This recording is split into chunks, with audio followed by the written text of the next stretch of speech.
latihan. Coba. Gimana ini caranya? Di gambar aja, di gambar presentasi saya ada di mana?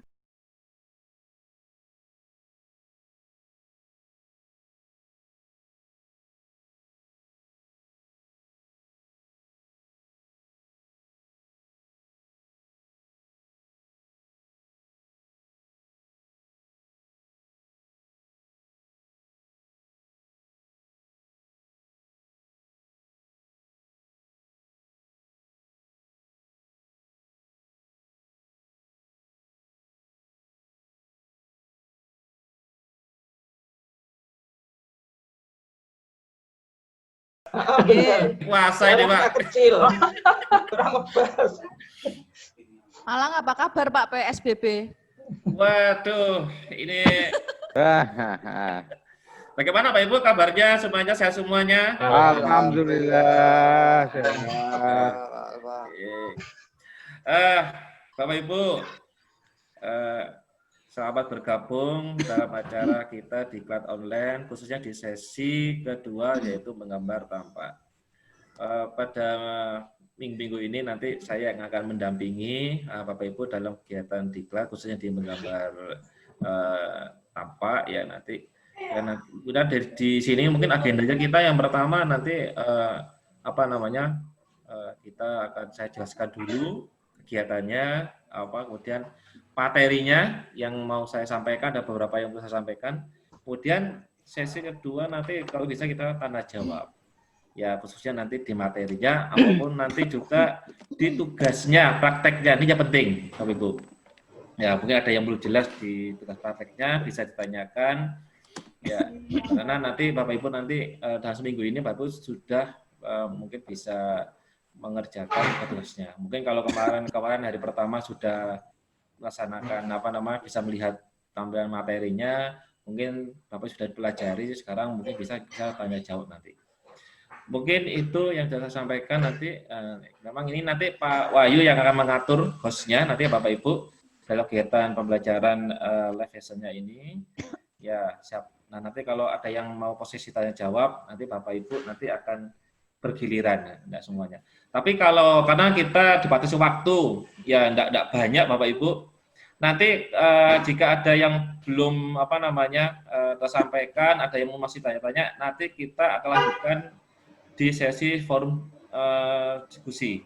Ya kemarin sudah ada banyak pertanyaan, sudah saya jawab di forumnya di situ. Ya jadi kalau Bapak Ibu nanti sesinya kita nggak cukup waktu, kita akan lanjutkan dalam sesinya di forum diskusi. Mungkin itu yang saya sampaikan untuk sementara ini Bapak Ibu. Mungkin untuk awal-awal ini ada yang mau sampaikan sebelum saya mulai untuk materinya. Tidak ada, Bapak Ibu? Lanjut, Pak. Lanjut ya. Belum. Oke. Lanjut. Sambil lanjut saya unmute dulu ya, yang lain ya biar suaranya jelas di Pak Alfa semua. Sebentar.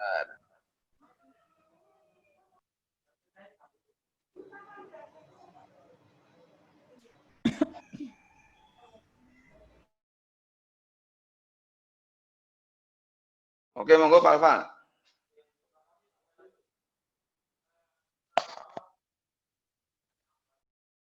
Dengar ya, Bapak Ibu? Sudah ya? Oke. Ini profil saya, Bapak Ibu bisa dilihat di sini. Ya, mungkin. Ya, itu perkenalan awal saya dan Bapak Ibu. Ya.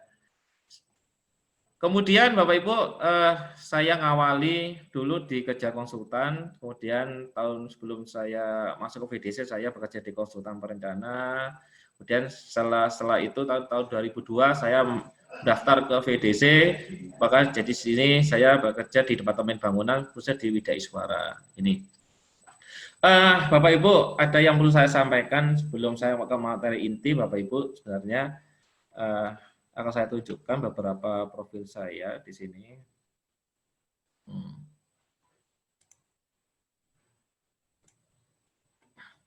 Oke. Bisa lihat ya Bapak Ibu semuanya? Ya. Bapak, ini adalah saya dulu masih bekerja di konsultan perencana.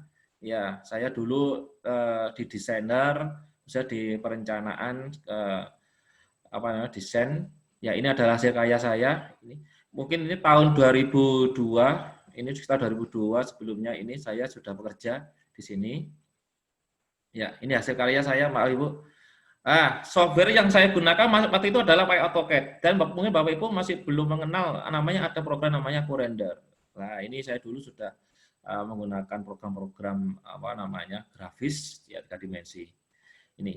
Kemudian sampai sekarang saya sudah menggunakan beberapa software ini, hasil karya saya, software ini.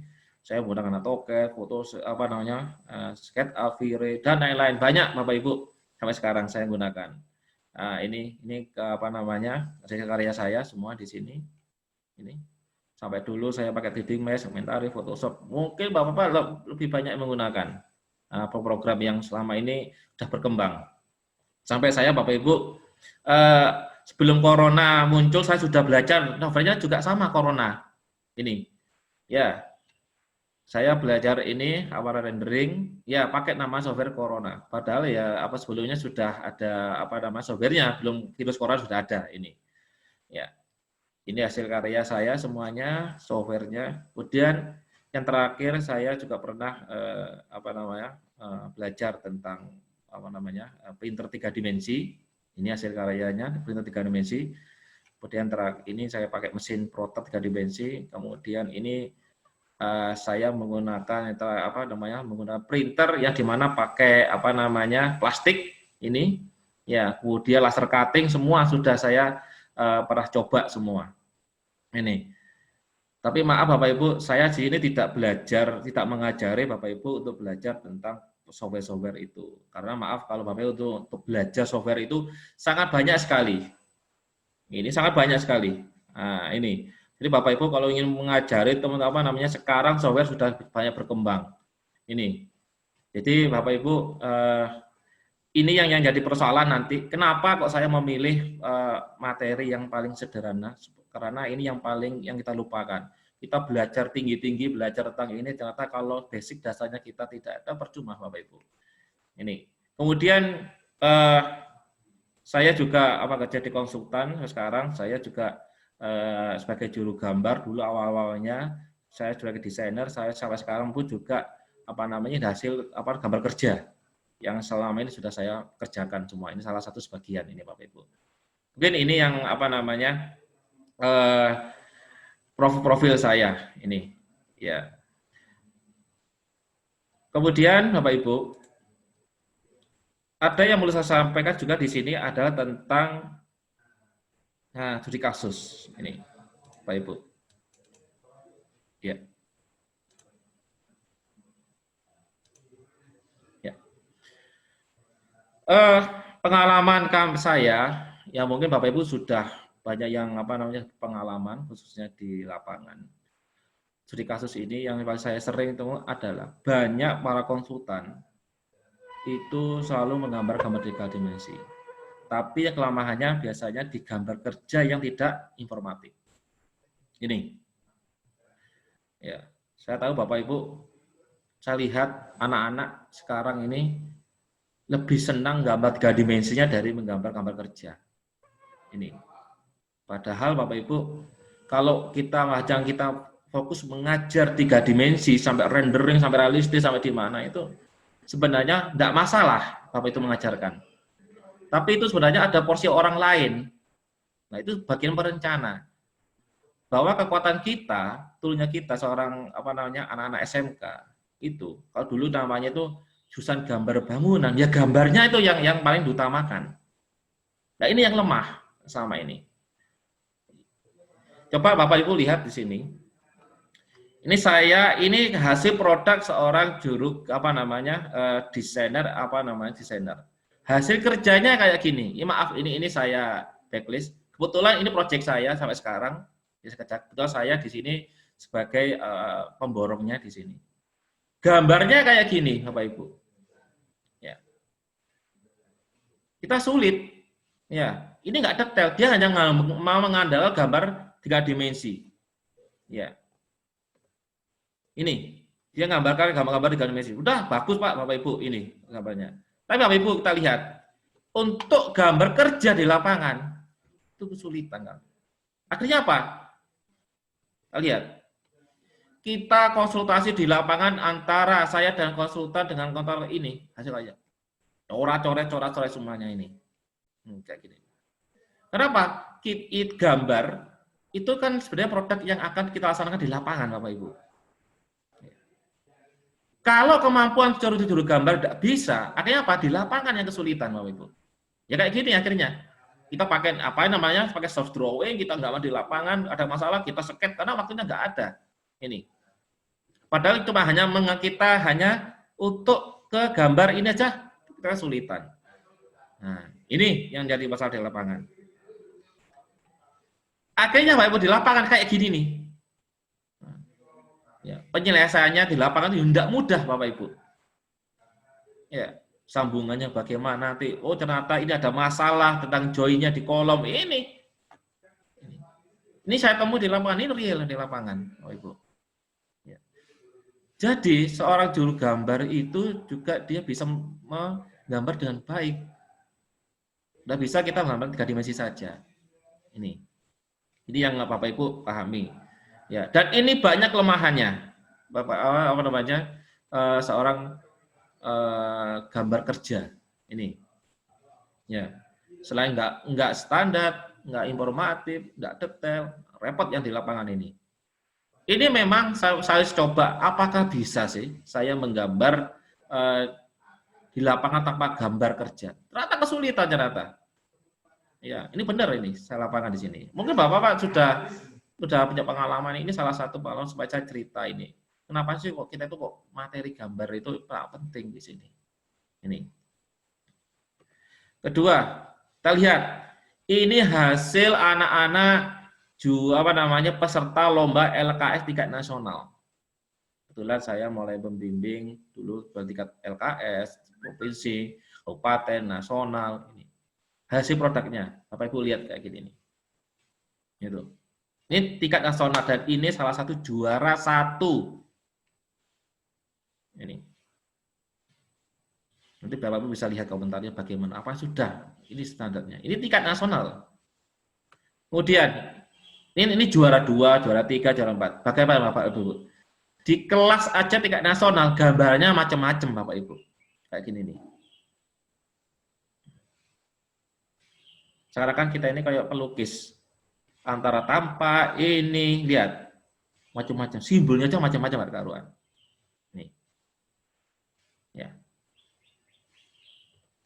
Kemudian, ini peserta yang lain. Hasilnya kayak gini.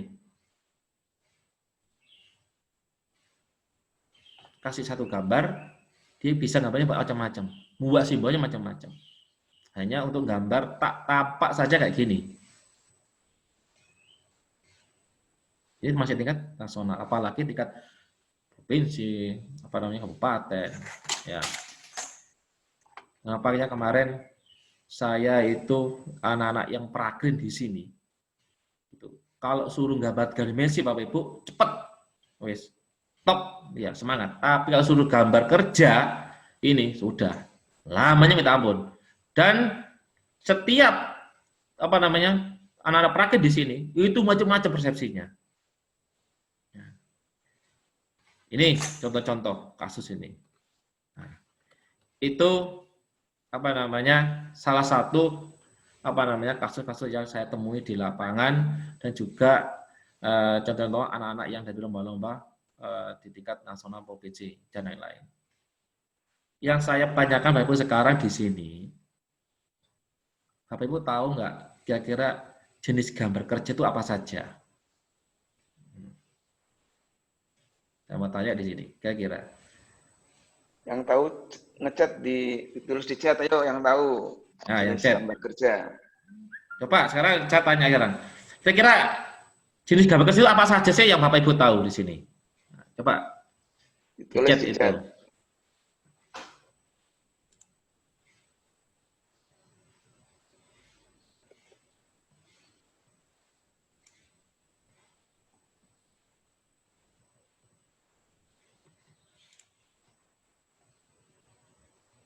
Itu ada yang nulis Pak Alfa di chat Pak Alfa.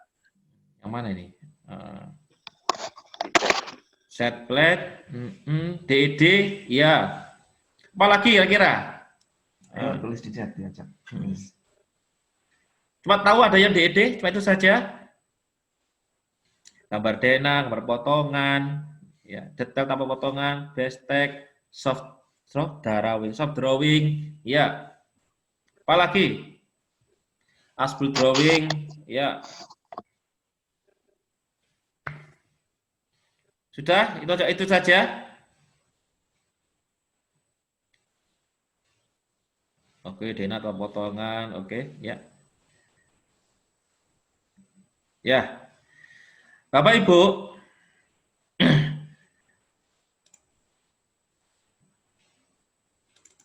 ya, ini akan saya tunjukkan jenis-jenis gambar kerja. Ada yang dinamakan namanya gambar sheet survey intervention design. Ada yang dinamakan gambar perencana atau preliminary drawing. Ada yang dinamakan DED, ya, atau detail engineering, desain. Ada gambar tender dan lain-lain. Banyak nih istilah-istilah. Ada yang dinamakan gambar konstruksi atau for construction, ya, ini. Tapi ini jarang, biasanya kalau proyek besar-besar kita pakai ini. Ada yang tadi dinamakan namanya soft drawing. Ada yang dinamakan di sini adalah gambar praktik aplikasi drawing. Ada yang namanya as-built drawing. Bapak Ibu, kalau kita hanya mengandalkan gambar 3 dimensi, itu masih levelnya masih gambar perencana ini Bapak Ibu. Dan itu hanya untuk gambar antara kita ke owner saja, selesai. Gitu. Tapi untuk gambar perencanaan, gambar pelaksanaan, itu mulai DED sampai ke atas bawah ini, itu yang dibutuhkan semua. Ini. Sekarang Bapak Ibu, apa kita bisa menganalisis anak-anak Bapak Ibu setelah lulus ini mau nanti kerja di mana? Saya mau tanya Bapak Ibu sekarang, gambar perencanaan, gambar DED, soft drawing, itu yang kerjakan siapa? Apakah konsultan atau kontraktor? Ini. Kalau anak didik kita akan bekerja di desain, konsultan perencana, pasti dia yang lebih banyak dia menggambar gambar DED. Kenapa? Dia memang untuk gambar perencanaan untuk tender. Tapi kalau Bapak Ibu nanti anak peserta kita nanti lulus dia bekerja di kontraktor, tidak akan nemui gambar DED. Yang akan dia gambar adalah gambar soft drawing atau as-built drawing atau fabrikasi. Nah, kira-kira di sini Bapak Ibu, apa kita sudah siap menggambar kayak gini nih? Belum nanti mereka gambar di manakah nanti spesifikasinya? Apa digambar di sipil, di arsitek, di gambar interior, gambar landscape, ya gambar RMP, itu banyak sekarang Bapak Ibu. Ya. Ini adalah jenis-jenis gambar kerja yang dibutuhkan dalam pelaksanaan mulai proses tender sampai survei, ya tender sampai nanti dalam pelaksanaan di lapangan. Sampai gambar yang proyek kita sudah selesai pun dia butuh gambar, namanya as-built drawing. Nah, kita mungkin lebih banyak di gambar perencanaan atau sampai biasanya ke gambar DED. Kita belum sampai ke sini biasanya. Karena apa? Kalau ini sudah ada proyeknya, sudah ada di lapangan ini. Nah, ini yang kita siapkan nanti ke anak didik kita. Ini gambar saja, saya kira Bapak sudah paham ini yang lain. Nah, Bapak Ibu di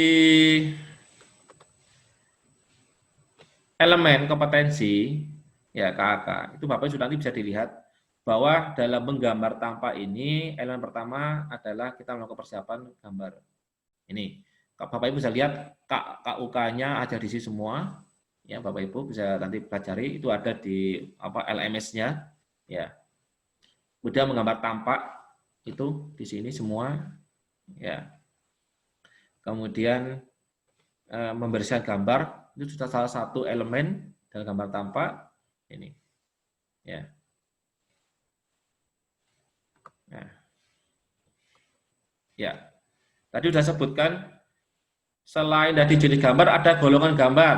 Ya, di konsultan, baik konsultan, kontraktor itu biasanya seorang juru gambar, ya drafter itu pasti akan digolongkan mau gambar cetek atau gambar sipil, gambar interior atau gambar EP atau landscape. Ya, di spektrum Bapak Ibu, ya anak didik kita sudah diajari disiapkan untuk menggambar arsitek, gambar sipil, gambar interior atau MIP atau mungkin landscape. Ya, ini yang Bapak Ibu bisa dilihat golongan gambar. Mungkin ini masih banyak lagi, tergantung nanti spesifikasinya kemana dia larinya nanti. Ya, ini kalau bicara tentang tampak, Bapak Ibu, ya pasti Pak tampak itu ada berapa? Kalau kita gambar tampak itu berapa sih yang ditampilkan? Kalau standar tampak itu yang penting Bapak Ibu sudah suatu bangunan itu bisa dilihat dari panjang, lebar dan tinggi, itu standarnya. Ya, tapi kalau tampak sudah kompleks, 4 sisi, 5 semua sisi bisa kita tampilkan. Nah, Bapak Ibu, kalau kita bicara tentang tampak, ya istilah, ya kalau kita ngaji ke luar negeri pun sebenarnya ada dinamakan itu adalah view atau namanya elevation. Ya. Tapi ini nggak benar elevasi. Yang kita di sini kalau bahasa Indonesianya, ya itu adalah gambar tampak, ya depan, tampak samping, potongan, tampak depan, tampak samping, tampak belakang. Nah ini yang biasanya kita pakai di Indonesia. Kalau di luar negeri itu bisa pakai top view, ya atau pakai elevation namanya.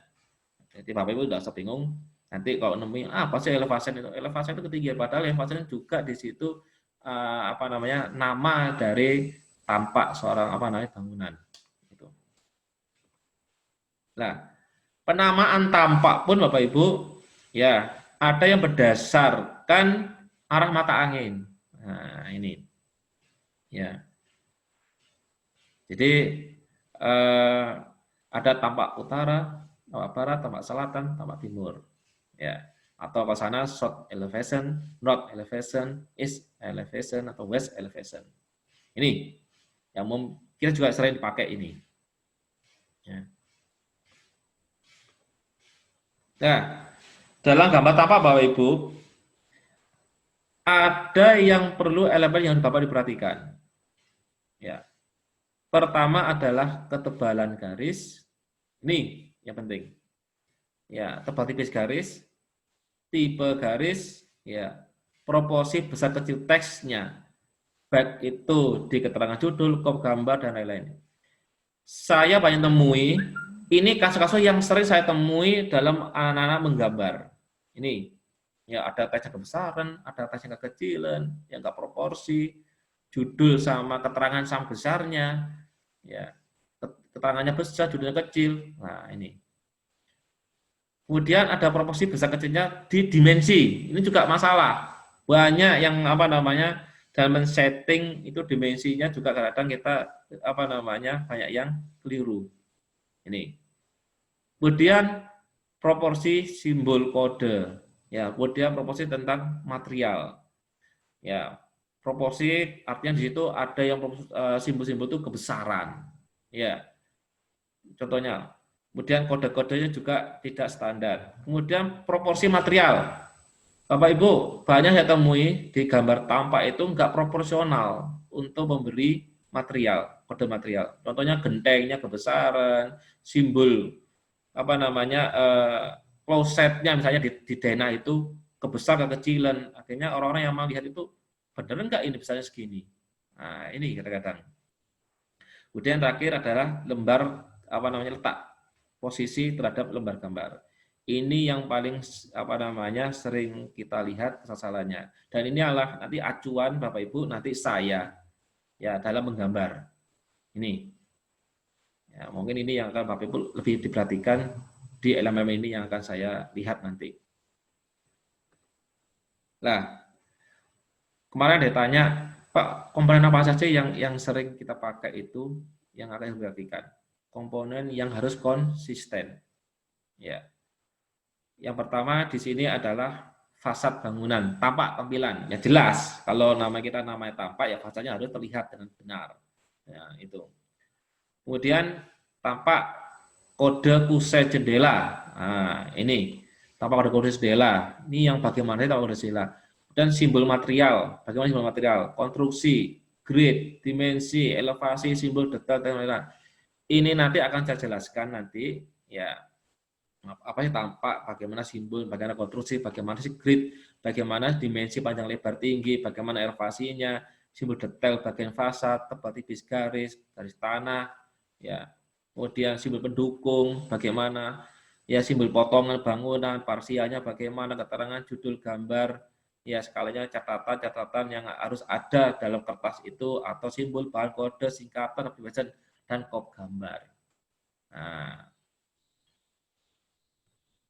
ini apa Bapak Ibu yang nanti akan saya jelaskan tentang komponen ya gambar tampak yang konsisten atau yang minimal standar. Nah ini. Oke, sebelum saya masuk lebih detail. Mungkin ada yang mungkin 1-2 lah pertanyaan yang mungkin dari Bapak Ibu yang mau disampaikan ke saya. Ini Pak Wahyu Tulis bisa. di chat, ya, ditulis di chat yang ingin bertanya. Nanti saya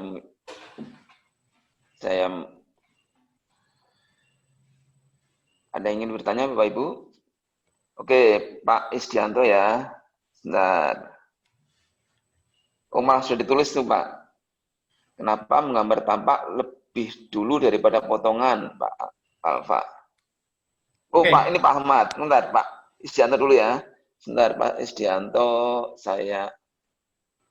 Isdianto. Itu yang ada yang bertanya juga di chat, Pak. Di ini dulu, saya cari dulu Pak Isdianto. Saya sini.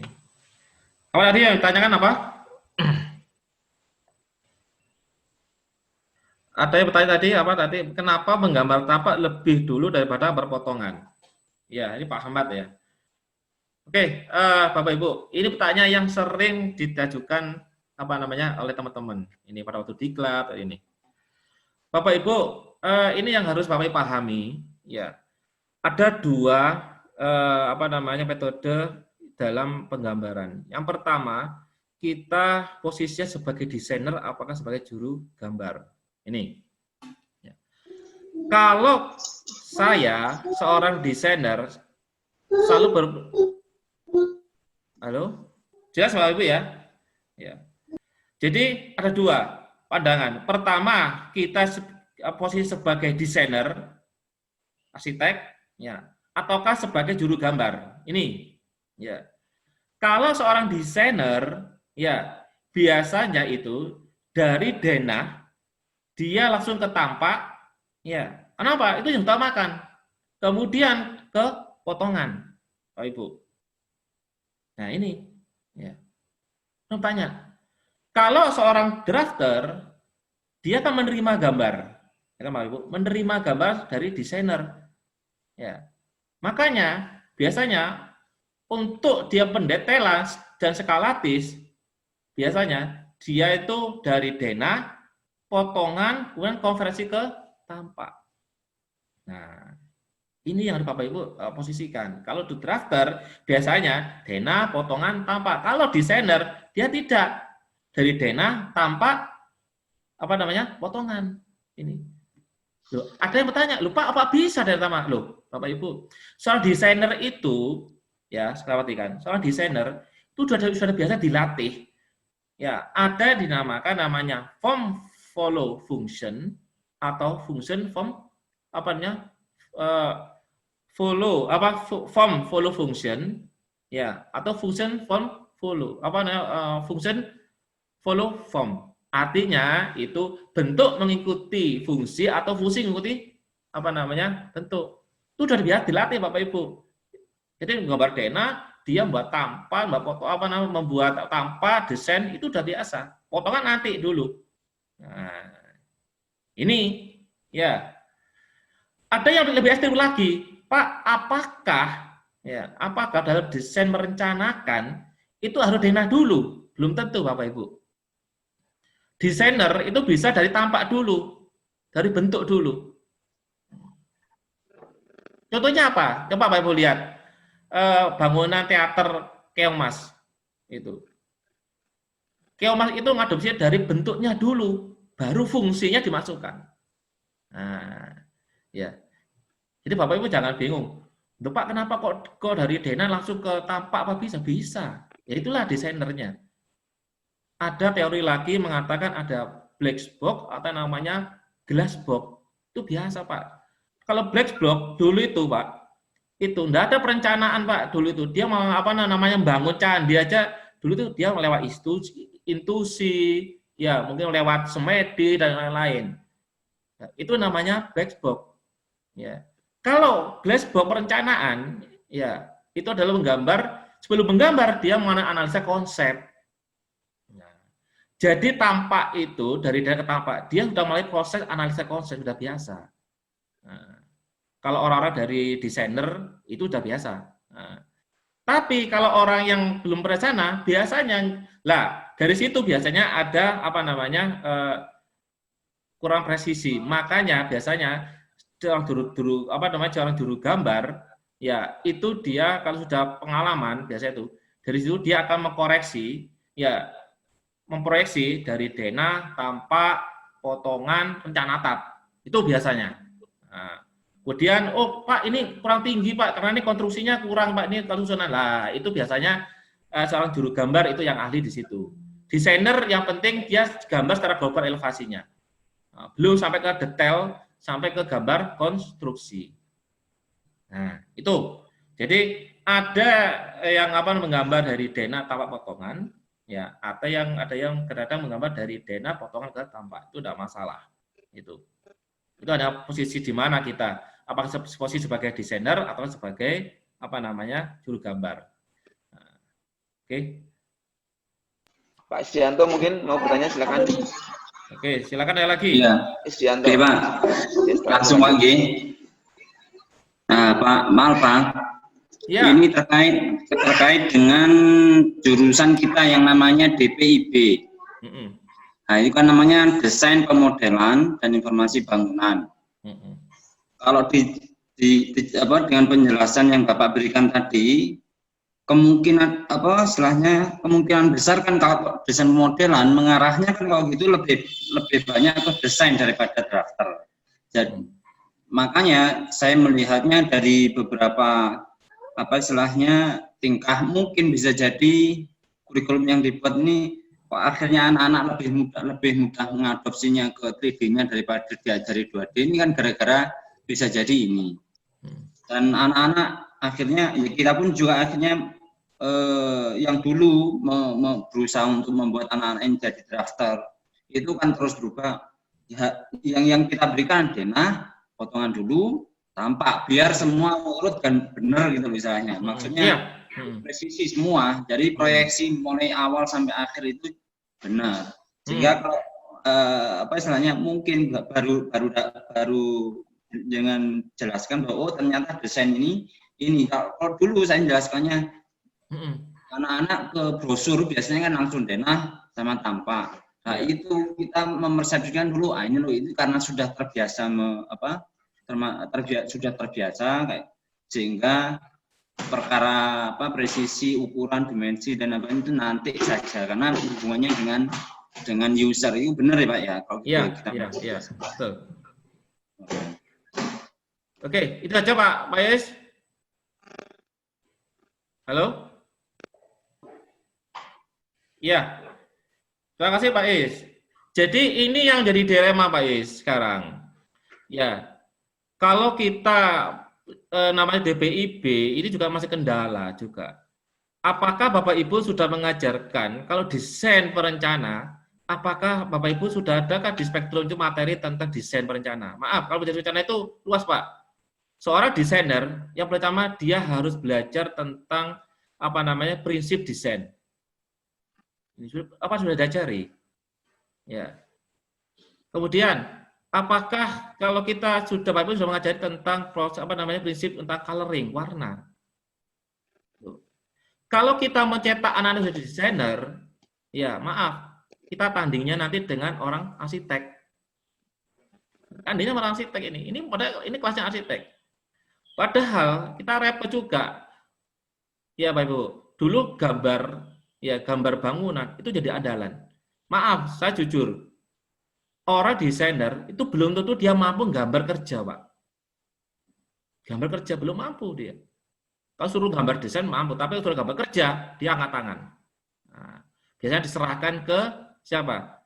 Ke seorang juru gambar, anak-anak dulu itu anak SMK. Nah, sekarang yang dilema, tadi Pak Yus ngomong DPIB, desain pemodelan ini. Sekarang apakah spektrum mata pelajaran kita itu sudah mengarah ke desainer?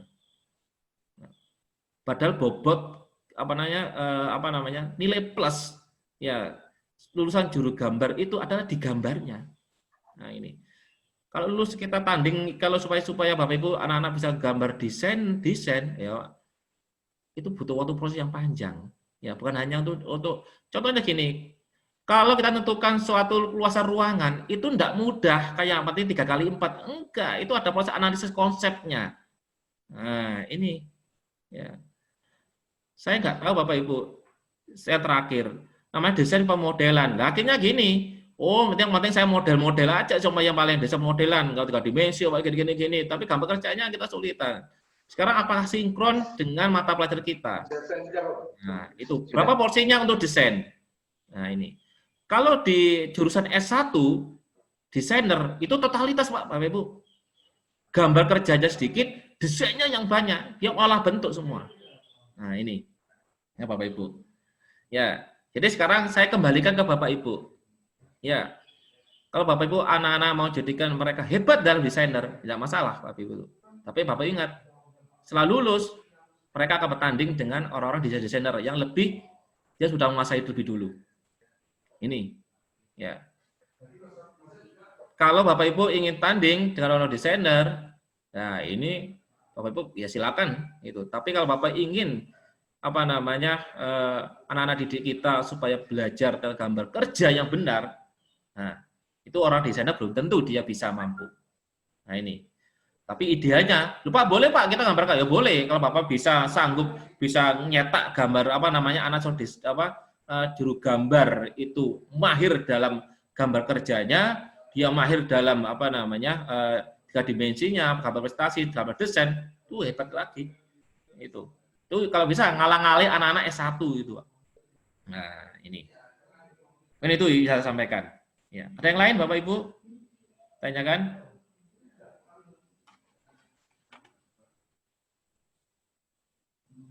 Pak Wahyu, mungkin ada yang bisa disampaikan ini? Gimana Pak Alfa? Ada yang ditanyakan lagi? Nah, mungkin satu lagi. Satu lagi, oke. Saya lihat. Oke, Pak Heri ya. Sebentar, Pak Heri. Itu ada yang bertanya di chat juga satu, tapi Bu Prislia. Pak Heri akan saya unmute ya, sebentar, Pak Heri. Oh, mengapa gambar tampak sertakan dan elevasi? Nanti saya jelaskan, Mbak Ibu, nanti di materi itu. Nah, monggo Pak Heri. Ya, kalau terima kasih Pak Wahyu. Assalamualaikum. Pak Heri, monggo. Kerasin lagi Pak Heri. J Pak. Selamat pagi Pak Alfa. Ya, selamat pagi Pak. Ini Pak, saya menindaklanjuti pertanyaan apa yang disampaikan Pak Isdianto.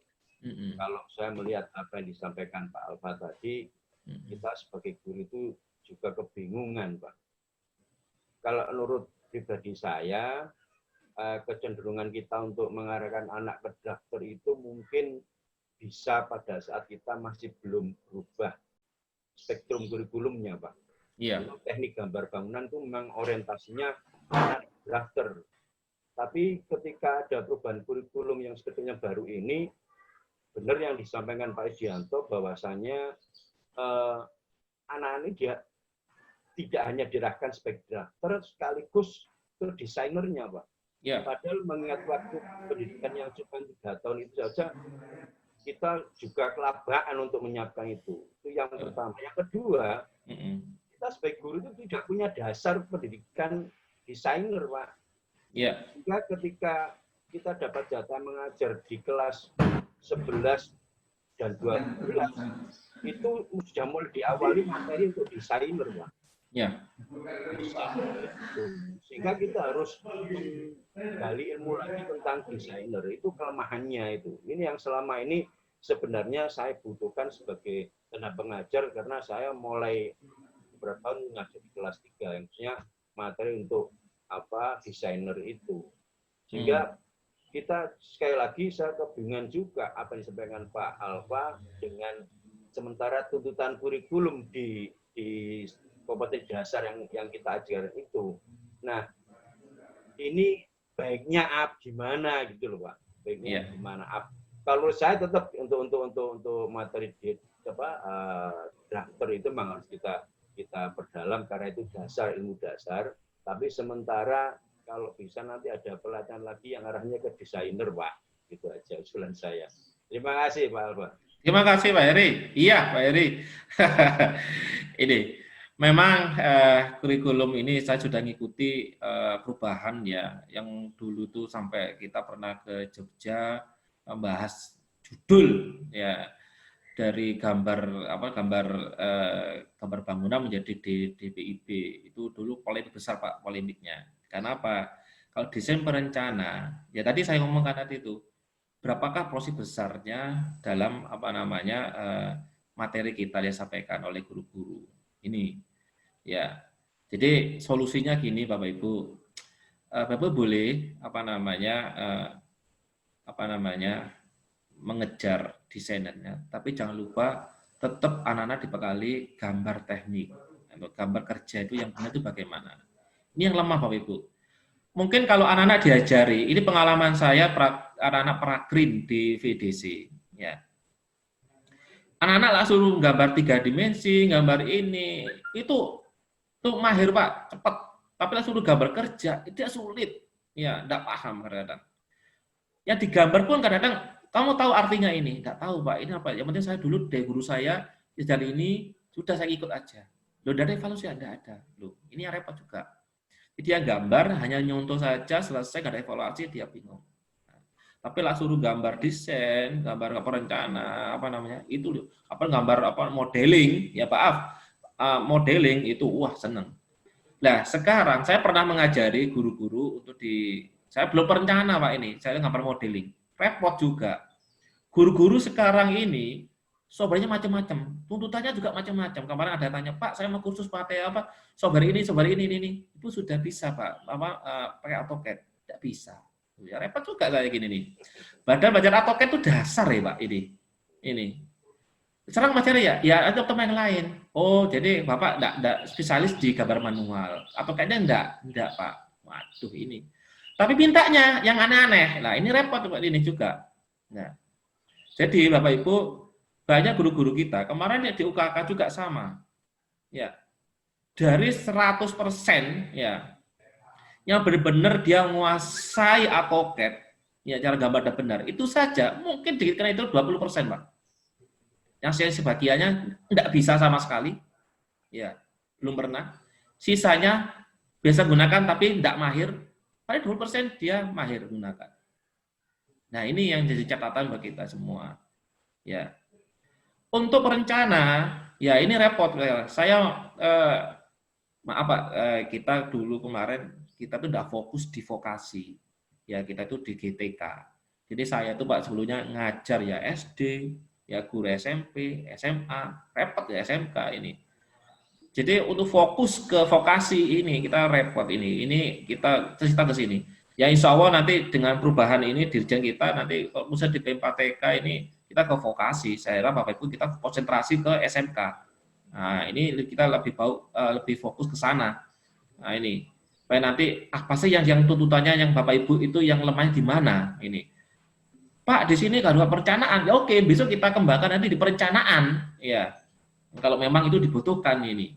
Ya jadi Pak Heri saya tetap aja Bapak Ibu silakan kembangkan aja. Yang penting jangan lupa basic dasar penggambarnya itu yang ditekankan. Mengapa? Untuk itu saya kemarin sama Ibu, kita mau materi apa? AutoCAD, kesulitan, materi waktunya nggak nutut. Ya, oke lah kita gambar apa yang paling sederhananya, gambar DNA tampak potongan. Kita lihat bagaimana sih cara menggambar dengan benar itu. Nah, mungkin itu, Pak Heri. Untuk yang DPIB perencanaan itu saya belum melihat secara detail. Ya, apakah di mapelnya ya kompetensi dasarnya itu lebih banyak desainnya ataukah gambar kerjanya? Ini. Itu Pak Eri. Iya. Ya. Saya nggak tahu. Lebih banyak ke desainnya ataukah gambar kerjanya? Kalau kemarin komposisinya 50-50, Pak. 50. Iya. Contohnya materi gambar desainnya apa yang paling banyak di situ, Bapak? Itu punya aplikasi perangkat lunak dan desain interior bangunan. Itu bukan perencanaan, Pak. Itu adalah aplikasi modeling, Pak. Itu. Ya. Bukan gambar rencanaan. Prinsip. Benar, itu aplikasi modeling yang diterapkan untuk penggambaran desain. Berarti gambar modelingnya diperbanyak sekarang, Pak, menggunakan perangkat lunaknya, Pak. Kalau di sekolah kami itu untuk kelas 10 dan kelas 11 itu orientasinya ke gambar dasar, Pak. Fokus ke 2D. Oke. Ketika masuk di kelas 12 itu ya kami fokus ke desain. Oke. Iya. Oh, jadi desainnya di situ hanya penggunaan perangkat lunak ya di modelingnya, Pak Eri? Iya, benar, Pak. Oke. Ya, kalau hanya modeling itu belum masuk ke ranahnya materi desain perencanaan desain, Pak Eri. Ya. Ya benar, Pak, kan. Selain itu kita kan juga dasarnya ya punya untuk ilmu itu, Pak. Iya, ada kalau itu materi ya di sana. Ya mungkin kedepannya kita akan coba lihat ketuntutan materi yang ada di sana, Bapak Ibu. Apakah kita nanti kasih basic dasar dikenalkan tentang prinsip-prinsip desain perencanaan itu bagaimana untuk kedepannya. Itu harapan kami, Pak. Harapan kami seperti itu. Oke, terima kasih. Ya, mungkin itu aja Bapak Ibu. Saya akan melanjutkan materi berikutnya. Sekarang kita fokus materi yang kita sampaikan adalah kita bagaimana sih kita menggambar kemarin yang awal sesi pertama kemarin gambar denah, sekarang gambar tampak, kemudian di sesi berikutnya nanti gambar potongan, yang terakhir nanti adalah menggambar rencana plafon itu nanti.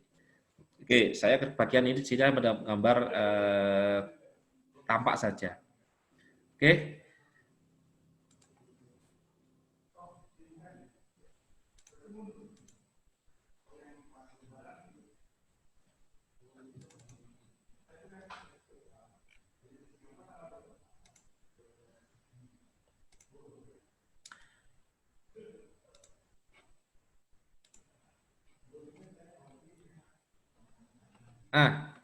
Ini dia tadi yang sampaikan bahwa elemen gambar yang harus diperhatikan adalah ketebalan, tipe garis, ya proporsi, ya teks, ya baik itu di keterangan maupun nanti di dimensi, simbol, kode, proporsi material dan letak gambar ini. Yang akan saya bahas di sini adalah komponen yang konsisten, Bapak Ibu. Ya, fasad bangunan jelas. Kalau fasad bangunan